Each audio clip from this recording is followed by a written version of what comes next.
All right, so you have watched the vocabulary video over drama, and so you have a good idea of what our next unit's going to be about.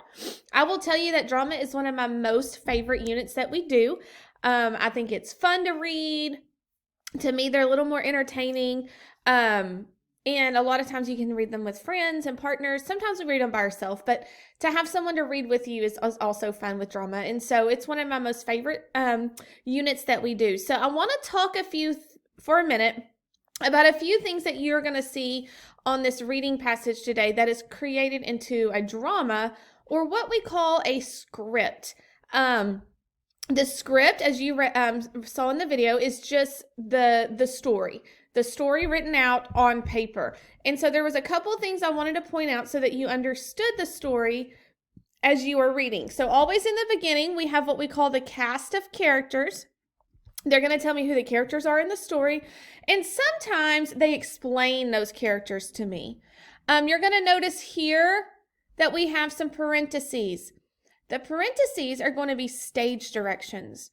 Those stage directions let me know how the actor is supposed to feel about something, how they're supposed to say something, what they're supposed to be doing, or what's going on in the story for the actors. And so we want to make sure we read that because it helps us understand what is going on in the story, when the setting is, all of those things. Here in the black bold, you're always going to see who is the character, who is the speaker.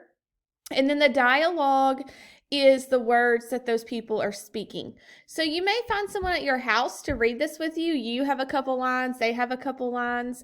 That's what we're going to do here in class. So I think that would be fun. We have a question over lesson. What lesson does he learn? Vocabulary question.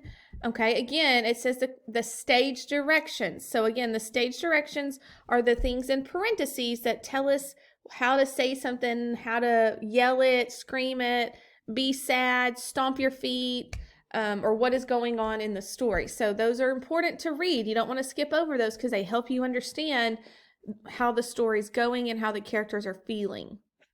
You're going to see the word playwright, just like in the video. The playwright is a person who wrote the play. So if we broke that word apart, I think we could probably figure that out pretty easily.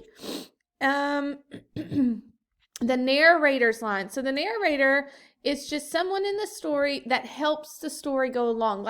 So they're kind of off to the side of the stage and speaking, but they're not really a character that is acting out the play. And so those lines are important because they kind of let us know what's going on in the story also. So don't skip over those lines. I think that was all. And so through this week and next week, we're going to really do a lot of drama stories and different things like that. So I hope you enjoy this unit and get this done.